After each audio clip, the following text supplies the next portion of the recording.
আমাদের এখানে যেটা হয় যে আমরা খুবই যে ক্লাইমেট মাইগ্রেন্ট হচ্ছে, আমাদের স্লামগুলোতে লোকজন বাড়ছে, স্যালিনিটি বাড়ছে, বা আমাদের ফ্রিকোয়েন্সি অফ ফ্লাড বা ফ্রিকোয়েন্সি অফ সাইক্লোন এগুলো বেড়ে যাচ্ছে, সেগুলোর উপরই ফোকাস দিয়ে যেটা হয় যে আমি এখান থেকে দূরে সরে যাই, ফলে আমার কাভারেজটা খুব ইন্টেন্সিভ হয় না, বা এটার কাভারেজ যেই পরিমাণ গ্লোবাল অ্যাটেনশন পাওয়া দরকার সেটা আমরা পাই না। এই অ্যাটেনশনটা না পাওয়ার কারণে আমি যে ইন্টারন্যাশনালি আমার যে কেসটা তৈরি হয়, আমি যে বলছি যে আমি মোস্ট ভালনারেবল কান্ট্রি ক্লাইমেট চেঞ্জের পার্সপেক্টিভে, বা আমি আমার পপুলেশন 18 কোটি লোক most expose, second most expose population, এই গল্পটা বিদেশে সেইভাবে আসে না। বিদেশের থেকে কোনো যদি বিবিসি একটা টিম পাঠায়, সিএনএন একটা টিম পাঠায়, বা এনপিআর একটা টিম পাঠায়, তাহলে আমরা, বা নিউ ইয়র্ক টাইমস একটা বড় টিম পাঠায়। বাংলাদেশের একমাত্র স্মার্ট সিটি বসুন্ধরা এখন আরো নিরাপদ, আধুনিকতায় আরো এক ধাপ এগিয়ে। তাহলে আমরা সেই গল্পগুলো, তারা এসে যে গল্পগুলো বাইরে নিয়ে যায় সেটাই আসে।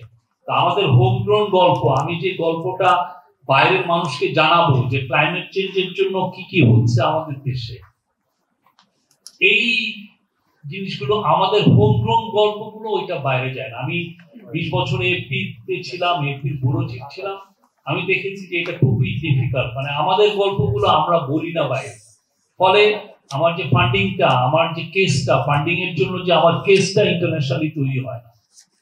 আপনি দেখবেন যে যদি একটা রেফিউজি ক্রাইসিস হয়, ম্যাসিভ রেফিউজি, ওই দেশ প্রচুর তখন ইন্টারন্যাশনাল সাংবাদিকদেরকে নিয়ে আসে, কারণ সে চায় যে এটা, সে প্রচুর ফান্ডিং পেতে চায়।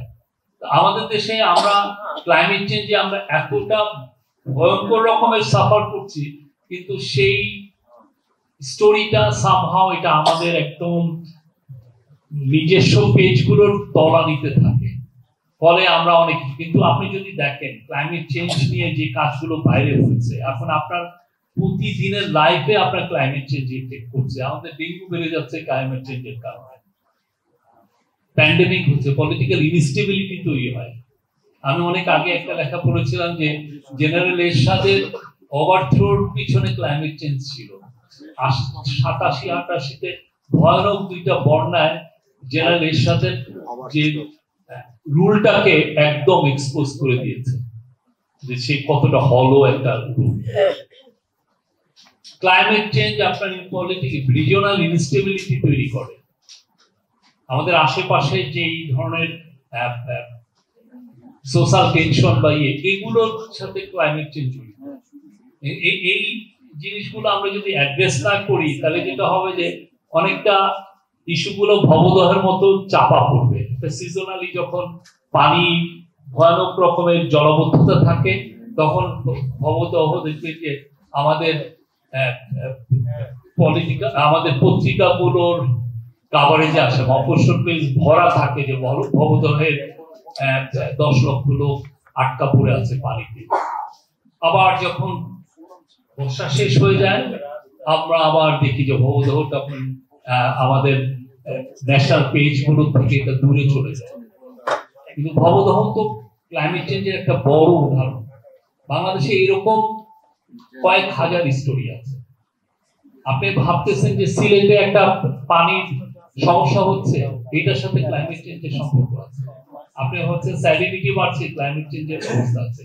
আমাদের মাতৃ মৃত্যু বেড়ে যাচ্ছে, যদি আমি শুনেছি যে মাতৃ হেলথের সাথে ক্লাইমেট চেঞ্জ আছে, আমাদের ফার্টিলিটি রেটের সাথে ক্লাইমেট চেঞ্জ আছে। এমন কোনো কিছু নাই যে ক্লাইমেট চেঞ্জ আমাকে এফেক্ট করছে না। কিন্তু এই গল্পগুলো তো আমরা বাইরে বলছি না, এই গল্পগুলো আমাদের মধ্যে থাকছে। এই গল্প নিয়ে খুব ইন্টেন্সিভ রিসার্চও হচ্ছে না, এবং ফলে আমরা যে ফান্ডিংটা পাওয়ার কথা, সেই ফান্ডিং এর জন্য আমরা বড় রকমের কেস বিল্ড আপ করতে পারছি। এটার যাতে আমরা বড় রকমের কেস বিল্ড আপ করতে পারি, এবং আমাদের যে আমরা যেভাবে এক্সপোজ হচ্ছি সেই গল্প, সেই নিউজগুলো যত পুরো ইন্টারন্যাশনাল অ্যাটেনশন ড্র করতে পারে, সেটার জন্যই আজকে এই প্রোগ্রামটার আয়োজন।